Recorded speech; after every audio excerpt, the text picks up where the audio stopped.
Iyi nkuru tugiye kurebera hamwe ni inkuru iteye ubwoba y'ibyabaye kuri uyu mugore wari watewe n'umusniper udasanzwe. Gusa mbere ko tuyinjiramo banzwa ndaho hasi na subscribe maze tuyinjiremo neza gatanu ku kandi. Kanda aho hasi na subscribe, kandi kuri like ndetse no fungura inzogera kugira ngo inkuru nk'izi postinze ujye uzibona mu wa mbere. Ni inkuru itangira ahantu mu farm cyangwa se ahantu ubona ko ari ahantu mu cyaro cyane. Ahantu usanga umuntu ashobora kuba atuye nk'ahantu muri hegitari nka 13 ari umwe. Ni inkuru rero itangira ari umugore uri mu gasiporo. Tangira ari umugore mu gasiporo gake gake ari kureba ibyari byo yikorera gasiporo nk'ibisanzwe. Ariko mu gukora siporo abona hari imodoka iri kuza imusatira cyangwa se iri kuza igana ahantu ari. Umugore ntiyabyitaho cyane. Umugore rero akomeza akikorera gasiporo ke nk'ibisanzwe. Agakora gasiporo ke kagenda gana iwabo. Mu kugira iwabo ariko abafite umwana w'umukobwa bamwita Anya, uwo mugore bamwita Chris. Abafite umwana w'umukobwa bamwita Anya akomeza kumutoza kurashisha umwambi ndetse n'umuheto nyine nk'ibisanzwe. Ariko uwo mugore ubona ko ari umugore udasanzwe, umwana wa wigisha kurashisha umwambi n'umuheto, naho wibaza ati se n'ingute yabimenye. Kandi ubona ko n'uwo mwana ari umuhanga mu byo akora, ari umukobwa ufite igipimo gikomeye cyane. Mama we rero agakomeza kumwigisha kurashisha umuheto n'umwambi, ariko ukabona ko wa mwana rwose ari ibintu akunda ndetse ari n'ibintu azi cyane.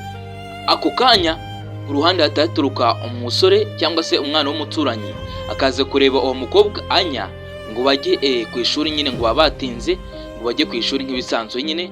Umwana w'umuturanyi aje kureba undi mukobwa nyine bigana ngo bajye ku ishuri. Mama wa Anya arabwira ati mwatinze ngaho mujye ku ishuri. Umwana w'umuhungu aba yaje ku kagari, ariko umwana w'umukobwa afite akamoto, bakata basiga akagari k'uwo mwana bakata bagenda kuri iyo moto y'uwo mukobwa. Ariko bari kugenda mama wabo afata akantu k'akajomeri akabareba, akabona uburyo bagiye. Ariko mu kureba uburyo bagiye hakurya atubona ya modoka ikomeje kuza imusatira. Uwo mugore Chris akatubona ko arimo ikibazo, akatasubira mu nzu byihuse, akatagenda agafata ikibunda cya rumena amabuye cyangwa se rwa rubunda nyine runini rwa rumena amabuye muraruzi. Akataza agana ahantu haba paritse urumodoka rwagira ngo ni urumodoka rw'urumashini ruhinga, akatarujyamo. Wa mugabo aba yamaze kugera hafi y'umuryango we, akava mu modoka maze agatangira kureba ibyo ari byo, akaba atuje rwose ahagaze arelax. Mu gihe wa mugore afata rwa rumodoka nyine akarwicaramo, maze akaza amusanga ameze nk'ushaka kumugonga, akarutwara cyane ashaka kumugonga, akaza neza akamufungiraho amaferi. Ariko wa mugabo ntagire ubwoba. Umugore biramutungura cyane, akatava mu modoka akamubwira ati se urashaka iki? Uwo mugabo akatamubwira ati njyewe nkorera Citadel, amazina yanjye ni Peter, nkorera Citadel. Ni ikigo ngo gishinzwe gufasha abahinzi bikize hamwe, ngo ni ikigo gishinzwe gufasha abahinzi bikize hamwe. Nicyo gigo nkorera. Amuha ikarita nyine iba yanditseho Citadel igaragaza nyine ko ariho akorera. Noneho umugore akamubwira ati ariko ndakeka icyo ntabwo aricyo kikuzanye. Uwo mugabo akatamubwira ati yego nibyo wabimenye, ntabwo aricyo kinzanye. Akatamubwira ati uratekereza ubu butaka bwose bwa hegitari, uratekereza ahantu hose baguhaye ibihumbi 300 utabubashije kwishyura amadeni yose urimo ndetse ugasigarana n'amafaranga? Byumvikanishe neza ko nyine uwo mugabo aba ashaka kugura ubwo butaka, iyo famu yose uwo mugore aba atuyemo. Umugore akatamubwira ati ibi bintu ntago hano hantu ntago hagurishwa. Akata agenda asatira mu modoka ye ngo arebe nyine icyo ashaka, agasanga nyine harimo amadosiye yo gushaka nyine uburyo yagura aho hantu ubwo butaka. Ariko muri uko kujya mu modoka y'uwo muntu atasigamo akantu wagira ngo ni akantu nyine k'akamikoro ku buryo nyine baza kumvikana. Akatagaruka aho ngati rero ubutaka bwanjye ntago bugurishwa, ahubwo wayobye subira inyuma, utaza no gukandagira amase. Byumvikanishe neza ko nyine uwo mugore ahakanira uwo mugabo nyine akatatse imodoka akigendera. Ariko uwo mugore akabona ko ari ibintu bidasanzwe, akatajya mu nzu ye nyine, ukabona ko agiye ahantu mu kabati, ahantu aba yarahunitse ikintu wajyana agakapu akatagikuramo. Mu kugikuramo sasa akuramo ya mbunda y'abasniper, za mbunda ziba nini cyane. Ahita agaruka inyuma yihuse, akatagana nyine kuri ahantu uwo mugabo yarari, atabona ko uwo mugabo ari kugenda nyine yisubira inyuma. Uwo mugore akatamushyira mu gipimo sasa, akatamushyira mu gipimo akamuzuminga neza, yarangiza akatarasa ipine rye. Mu kurasa ipine ry'iyo modoka, imodoka irikaraga mu kirere, ikikaraga nk'inshuro 20, katigwa hasi gaparika nabi, akahita atangira kumubaza ati wa mugabo we urinde. Mwibutse aba yakize ka kantu wajyana akaradiyo nyine mu modoka ye, bivuze ngo bari kugenda bumvikana. Ati wa mugabo we urinde, agatangira kumubaza umugabo uwo ari we. Umugore aba agifite ya mbunda y'aba snipers, atangira kumubaza ariko umugabo kumva ntabwo ari gusubiza. Ako kanya kiri muri ayo, wa mugabo nawe atakuraho imbunda y'aba sniper, bagatangira kurasana sasa. Ariko mu kurasana wa mugore yabona ko batangiye kurasana, akatagenda akajya muri ya modoka cyangwa se cya kimashini gihinga, akaza amusatira. Aza amusatira, wa mugabo agakomeza kumurasa, ariko cya kimodoka kirasa kigaterura ya modoka ye, wa mu sniper akatabura. Wa mugore akavamo yitonze kugira ngo nyine arebe nimba uwo musniper ari aho hafi ngahita murasa. Ariko mu kwagira asanga uwo musniper naho uhari. Abasniper murabizi baba bazi uburyo bakihisha cyangwa se bazi uburyo bava mu banzi bitabagoye. Umusniper rero aramubura. Umugore agatungurwa cyane, akibaza ati se uyu musniper ahise ajyayo. Umugore abona ko rwose arimo ikibazo gikomeye cyane, kategera imbere gatangira nyine kumushakisha ahantu yabari. Ako kanya uwo mugabo ahantu aba yihishe bahita bamuhamagara. Umuntu atamuhamagara, ariko uwo muntu umuhamagaye ntabwo uwo mugabo amufata, ahubwo atafashe agafone ke akakuta hasi akakamenagura, ukabona ko ari ibintu atishimiye. Ako kanya atafata kandi gatelefone akahita yandikira umuntu tutazi, kumbwira ati igipimo cyangwa se uwo mwashakaga ari muri korodine z'ahantu ndi, cyangwa se ari ahantu ndi nyine.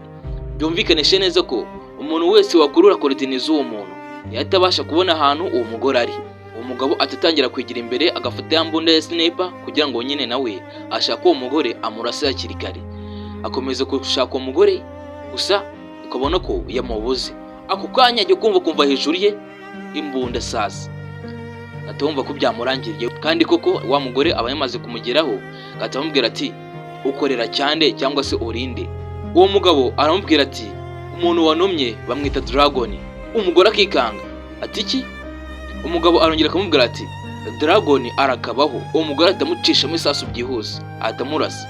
Byumvikanishe neza ko uwamutumye aba umugabo wita Dragon cyangwa se bahimba Dragon. Umugore atabona ko harimo ikibazo gikomeye cyane, katafata imodoka ye akajya kugura essence byihuse, akagaruka akatatwika ya modoka y'uwo mugabo, kayitwika akayishomeka. Atagenda katafata phone fast akatahamagara ku kigo nyene cya wa mwana bagiye ku ishuri. Hanyuma agahamagara teacher akamubwira ati bwira wa mwana wanjye atahe mu rugo habaye ibibazo by'umuryango. Ariko umwarimu aramubwira ati ye turatunguwe cyane, twari tuzi ko umwana wawe yanavuyemo, umwana wawe amaze ibyumweru 2 ataza ku ishuri. Umugore atitungurwa cyane ati ye sibyo nibiki? Ati rwose amaze ibyumweru 2 ataza ku ishuri, ahubwo rwose tangira umushakishe muri izo quartier wenda ushaka ahantu yaba yagiye. Umugore ahita byumva, katatangira gufata imodoka y'isasa, agatangira kuzenguruka famu ye amushaka. Abari famu nini koko, atafata imodoka ye agatangira kuzenguruka famu ye, na Jomeri agenda amureba ati Anya uri hehe?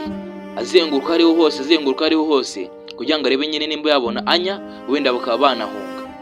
Mu kuzenguruka ariko abura Anya burundu, cyangwa se abura umwana we w'umukobwa. Kandi kumbe Anya we aba ari kumwe n'umusore, wa musore nyine waje kumureba w'umuturanyi, bibereye ahantu mu gatente bari kuryoshya bateretana. Uwo mukobwa ndetse n'uwo muhungu ntabwo baba bazi ko batewe cyangwa se nyine habaye ibibazo iwabo. Bakomeza biryohereza, ndetse n'umuhungu ageraho amupropoza akamuha impeta nyine ngo bazabane nyine, urabyumva. Uwo mugore akomeza gushaka Anya, amushakisha avuga ati Anya uri hehe rwose ngo duhunge tidure twatewe. Ariko nyine biza kurangira mubuze, akatasubira nyine ku nzu ye cyangwa se akatasubira mu rugo. Uwo mugore Chris agera mu rugo, agera iwe nyine akatahamagara inshuti ye ya kera, akamubwira ati bimeze bite inshuti yanjye ya kera, hari hamaze igihe tutavugana? Ati yego. Ati se noneho umamagaye hashize igihe kinini tutavugana nyine, bigenze ute ku buryo umamagara? Uwo mugore katabwira uwo mugabo akamubwira ati mu rugo twatewe, twagize ikibazo, hari ikibazo cyavutse, none rero ndagira ngo umfashe. Uwo mugabo katamubaza ati se nubuhe bufasha ukeneye? Umugore katamusubiza ngo nyine ya kipe yacu ya kera cyangwa se ya timu yacu ya kera. Aba ari kipe cyangwa se aba ari timu igizwe n'aba snipers 9. Ariko umugabo aramubwira ati bamwe barapfuye, abandi barashaje, abandi ntago bakiri mu kazi. Umugore atamubwira ati ababoneka abari buzazana. ati gahunda rero ni ejo mu gitondo sasa. Byacu rero nibitinda ejo mu gitondo haragera. Ejo mu gitondo mu kugera aho babana baba bari cyangwa se wa mukobwa Anya ndetse na wa muhungu w'umuturanyi baba bari guteretsana. Wa mukobwa kajya kumva kajugujugu ibanyuze hejuru. Katavuga ati ibi bintu nibisanzwe, ahantu ubundi ntago hari hasanzwe hanyura amakajugujugu cyangwa se nyine hanyura indege zisanzwe. Katabona ko hashobora kuba harimo ikibazo. Akatabwira asheriwe cyangwa se katabwira uwo musore kubwira ati ngiye kujya mu rugo ndebe nimba hari ikibazo cyavutse, kuboneye kajugujugu ije muri zikaritsiye bishobora kuba hari ikibazo cyavutse. Umukobwa atabwira umuhungu ati ngwino tujyane, bya byiza tujyanye, ariko umuhungu akavuga ati nago nzagiye gusigara netsa kareti noza nyine wasanga kahiye. Sasa uwo mukobwa atafata ya moto nk'ibisanzwe kata yambara kata agiye iwabo. Sasa wa muhungu asigara aho ngaho ari kwitekera umureti cyangwa se nyine ari gutegura ibyo kurya. Kumbe hafi aho hari ubo wahageze cyangwa se hari umuntu nyine wahageze ubona ko ari umusniper. Amushyira mu gipimo. Sasa arabanza agashyira mu gipimo ku itereye cyangwa se ku itereye y'amagi nyine, akashyira mu gipimo ku itereye akatarasa ku itereye. Umwana agatungurwa cyane akavuga ati se ni inyoni ni ibuye riturutse mu kirere, agatungurwa cyane nyine ukabona ko atunguwe cyane. Umusniper arongera akamushyira mu gipimo noneho katamuturitsa mu gatuza nyagasani. Wa mwana akabapfuye utyo, sheri wa Anya wa muhungu w'umuturanyi akabapfuye utyo. Sniper aba yahageze, uwo bisa Dragon aba yahageze nyagasani. Sasa reka twigarukire iwabo wa mugore cyangwa se wa mwana kwa Anya. Ya ndege ibimaze kuhagera, ibimaze kuhagera kativamo abandi ba sniper bagera muri 5. Bakatabaza basanga uwo mugore nyine bambwira ati wahageze, baje muri ya kajugujugu koko yari baciye hejuru iba ije iwabo. Kajugujugu ikatisubiraho byihuse. Aba sniper bamaze kuhagera bagatangira kwibwirana ati uyu ngo yitwa uyu n'uyu, uyu ngo yitwa uyu n'uyu, bagatangira no gusuhuzanya nyine ubona ko ari abantu baziranye kuva kera. Sasa umugore atabwira ati rero twatewe, mubanguke muze mu nzu dutangire rero twitegura urugamba kuko twatewe n'umuntu udasanzwe. Gusa baza kuvuga izina rya Dragon, umusirikare umwe agatungurwa cyane agavuga ati se kubera iki mwatuzanye muri urugamba mutatubwiye ko harimo uwo muntu Dragon? Uwo mugabo Dragon baba bamufitinya cyane, bamutinya kuko bari umuntu udasanzwe yawe namba. Ati kubera iki mwanzanye muri urugamba mutambwiye ko Dragon arimo? Ati ngewe nagufashaga ariko sinajya muri urwo rugamba Dragon arimo. Umusirikare rero wo mwirabura atabona ko uwo Dragon batarwana cyangwa se batahangana, wakate yiviramo hakiri kare agakuramo ake karenge arigendera nyine. Abandi bakavuga ati twe turacyabirimo, ati twebwe turaza tukujya inyuma. Sasa wa mukobwa kuhagera areba iwabo akabona huzuyemo abasirikare, akareba iwabo abahagaze munsi y'igiti akabona huzuyemo abasirikare. Sasa mama we aravuga ati ngiye kurasa ku giti byubuze uyu mwana ajye hasi kugira ngo Dragon ataza no kumurasa. Mama we rero, mama wa mukobwa nyine Chris atarase ku giti ahubwo kugira ngo umwana ajye hasi atahaguruka cyane. Umugore agatungurwa cyane nyine, mama we agatungurwa cyane, agakomeza amubwira ati Anya jya hasi, Anya jya hasi utaza kugira ikibazo. Ako kanya hari umuntu uhita umukurura ukubona ko ari umuntu uhita umwubikira katamuryama hejuru, akubwira ati ngewe ntago nshaka kukwica ahubwo nanjye nazanye na bari abasirikare, ariko mama wawe yararashe kuri iki giti akubwira ngo ujye hasi uko hari umuntu waje kutwica cyangwa se waje kuduhiga bita Dragon. Umukobwa arabyumva noneho sasa bakata batangira kumubwira ati uriya n'umukobwa wanjye nyine nawe nazi. Uwo mukobwa nyine arahaza akagera mu nzu nk'ibisanzwe akabona harimo abasirikare benshi, inzu basize itekanye, inzu basize irimo amahoro. Azasanga noneho wagira ngo yimukiye mu kigo cya gisirikare cy'abasniper gusa. Sanga nyine huzuyemo abasirikare benshi, babasirikare bandi ba sniper bagatangira kwigabanya ahantu nyine bagomba kurasira cyangwa se ahantu buri wese bagomba kurinda. Mama w'umukobwa Chris aragenda akamuzanira Nsibal akayima akamubwira ati yambare maze uguma ahangaha wihishe kuko iki nyine cyongera ubwirinzi. Abo bantu bakomeza baganira. Mama wa Anya Chris arabwira ati murabizi ko iyo Dragon ahageze hapfa umuntu, cyangwa se kugira ngo tumenye ko Dragon yahageze haba hapfuye umuntu. Rero mwirinde hataza kugira umuntu bigwamo maze tuze kumuhashya uyu Dragon. Ako kanya nyine mu gihe bari kujokinga bari kuganira, wa musaza waje ubakuriye akomeza kubacunga ku idirishya, ariko mu kureba isasu ritari mucamo nyagasani Dragon aba yahageze koko. Dragon mwibutse aba yamaze kwica wa musheri wa Anya, wa mwana nyine w'umuturanyi w'umuhungu, ndetse uwo aba ari uwa kabiri umaze gupfa. wa musaza waje ubakuriye. Kandi mwibutse uwo musaza aba afite umwana we bazanye aho ngaho. Uwo musaza apfuye mu ba mbere, uwo mwana we ahita amuza iruhande agatungurwa cyane, akabona ko papa we apfuye nta yandi mahitamo rwose, nta kindi kintu asigaje. Ni nahangaye igice cya mbere kirangiriye. Nimba wayikunze nyandikira muri comment iti turashaka igice cya kabiri. Gusa nanone ukabukana subscribe unafungura inzogera, wibuka no gukana like kuri iyi nkuru, tuzakomeze n'igice cya kabiri tumeze neza. Yo mumvaga nditupa naho ubutaha.